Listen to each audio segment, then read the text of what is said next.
नमस्कार मेरे प्यारे दोस्तों, मेरे YouTube चैनल में आप सभी का स्वागत है। इस वीडियो में हम आपको सुनाने जा रहे हैं शनि प्रदोष व्रत कथा, जो सुनने से सभी मनोकामनाएं पूर्ण होती हैं। चलिए सुनते हैं शनि प्रदोष व्रत कथा। प्लीज सब्सक्राइब करना ना भूलिएगा। प्रदोष व्रत 2024 कथा।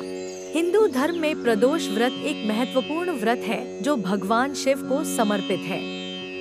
यह व्रत हर महीने के कृष्ण पक्ष और शुक्ल पक्ष की त्रयोदशी तिथि को किया जाता है। इस व्रत का धार्मिक महत्व अत्यंत गहरा है और इसे कई कारणों से रखा जाता है।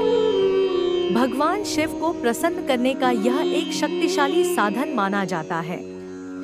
प्रदोष व्रत करने से भगवान शिव की विशेष कृपा प्राप्त होती है। यह व्रत व्यक्ति के सभी पापों को नष्ट करने में सहायक माना जाता है और मनोकामनाओं की पूर्ति का एक शक्तिशाली माध्यम है। ऐसी मान्यता है कि प्रदोष व्रत नियमित रूप से करने से लोगों को मोक्ष की प्राप्ति होती है और वैवाहिक जीवन सुखी रहता है। इसके अलावा यह व्रत आध्यात्मिक विकास में सहायक होता है और मन को शांत करता है। प्रदोष व्रत के मौके पर व्रत कथा का पाठ करना बहुत आवश्यक होता है, क्योंकि व्रत कथा बिना पूजा अधूरी मानी जाती है। भादों का पहला प्रदोष व्रत शनिवार 31 अगस्त के दिन है। शनिवार के दिन इस व्रत के होने की वजह से इसे शनि प्रदोष व्रत कहा जाता है। त्रयोदशी तिथि 30 अगस्त की देर रात 2:28 पर शुरू होगी और 31 अगस्त को देर रात 3:43 पर समाप्त होगी। पूजा के समय सुने ये व्रत कथा। पौराणिक कथा के अनुसार एक निर्धन ब्राह्मण की स्त्री दरिद्रता से दुखी होकर शांडिल्य ऋषि के पास जाकर बोली, हे महामुने, मैं अत्यंत दुखी हूँ, दुख निवारण का कोई उपाय बतलाइए। मेरे दोनों पुत्र आपकी शरण में हैं। मेरे ज्येष्ठ पुत्र का नाम धर्म है, जो कि राजपुत्र है, और लघु पुत्र का नाम शुचिव्रत है। अतः हम दरिद्री हैं, आप ही हमारा उद्धार कर सकते हैं। इतनी बात सुन ऋषि ने शिव प्रदोष व्रत करने के लिए कहा। तीनों प्राणी प्रदोष व्रत करने लगे। कुछ समय बाद प्रदोष व्रत आया, तब तीनों ने व्रत का संकल्प लिया। छोटा लड़का, जिसका नाम शुचिव्रत था, एक तालाब पर स्नान करने को गया तो उसे मार्ग में स्वर्ण कलश धन से भरपूर मिला। उसको लेकर वह घर आया। प्रसन्न हो माता से कहा कि माँ, यह धन मार्ग से प्राप्त हुआ है। माता ने धन देखकर शिव महिमा का वर्णन किया। राजपुत्र को अपने पास बुलाकर बोली, देखो पुत्र, यह धन हमें शिवजी की कृपा से प्राप्त हुआ है। आता प्रसाद के रूप में दोनों पुत्र आधा आधा बांट लो। माता का वचन सुन राजपुत्र ने शिव पार्वती का ध्यान किया और बोला, पूज्य, यह धन आपके पुत्र का ही है, मैं इसका अधिकारी नहीं हूँ। मुझे शंकर भगवान और माता पार्वती जब देंगे तब लूंगा। इतना कहकर वह राजपुत्र शंकर जी की पूजा में लग गया। एक दिन दोनों भाइयों का प्रदेश भ्रमण का विचार हुआ। वहाँ उन्होंने अनेक गंधर्व कन्याओं को क्रीड़ा करते हुए देखा। उन्हें देख शुचिव्रत ने कहा, भैया अब हमें इससे आगे नहीं जाना है। इतना कहकर शुचिव्रत उसी स्थान पर बैठ गया, परंतु राजपुत्र अकेला ही स्त्रियों के बीच में जा पहुंचा।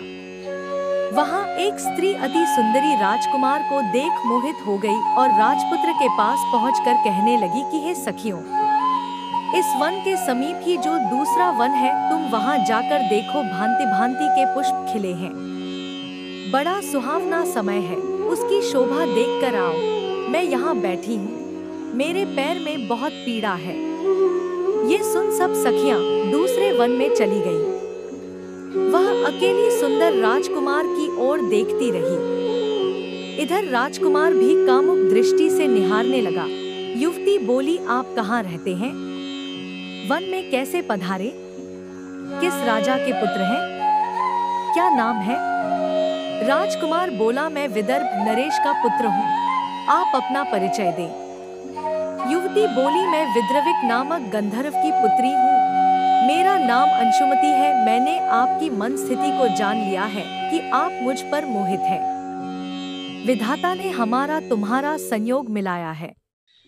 युवती ने मोतियों का हार राजकुमार के गले में डाल दिया। राजकुमार हार स्वीकार करते हुए बोला कि हे भद्रे, मैंने आपका प्रेमोपहार स्वीकार कर लिया है, परंतु मैं निर्धन हूँ। राजकुमार के इन वचनों को सुनकर गंधर्व कन्या बोली कि मैं जैसा कह चुकी हूँ वैसा ही करूँगी, अब आप अपने घर जाएं। इतना कहकर वह गंधर्व कन्या सखियों से जा मिली।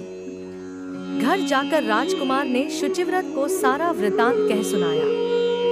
जब तीसरा दिन आया, वह राजपुत्र शुचिव्रत को लेकर उसी वन में जा पहुंचा। वहीं गंधर्व राज अपनी कन्या को लेकर आ पहुंचा। इन दोनों राजकुमारों को देख आसन ने कहा कि मैं कैलाश पर गया था, वहां शंकर जी ने मुझसे कहा कि धर्मगुप्त नाम का राजपुत्र है जो इस समय राज्य विहीन निर्धन है, मेरा परम भक्त है। हे गंधर्व राज, तुम उसकी सहायता करो। मैं महादेव जी का राजपुत्र है जो इस समय राज्य विहीन निर्धन है, मेरा परम भक्त है। हे गंधर्व राज, तुम उसकी सहायता करो। मैं महादेव जी की आज्ञा से इस कन्या को आपके पास लाया हूँ, आप इसका निर्वाह करें। मैं आपकी सहायता कर आपको राजगद्दी पर बिठा दूंगा। इस प्रकार गंधर्व राज ने कन्या का विधिवत विवाह कर दिया।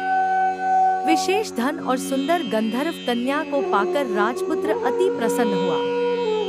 भगवत कृपा से वह समयोपरांत अपने शत्रुओं को दमन करके राज्य का सुख भोगने लगा।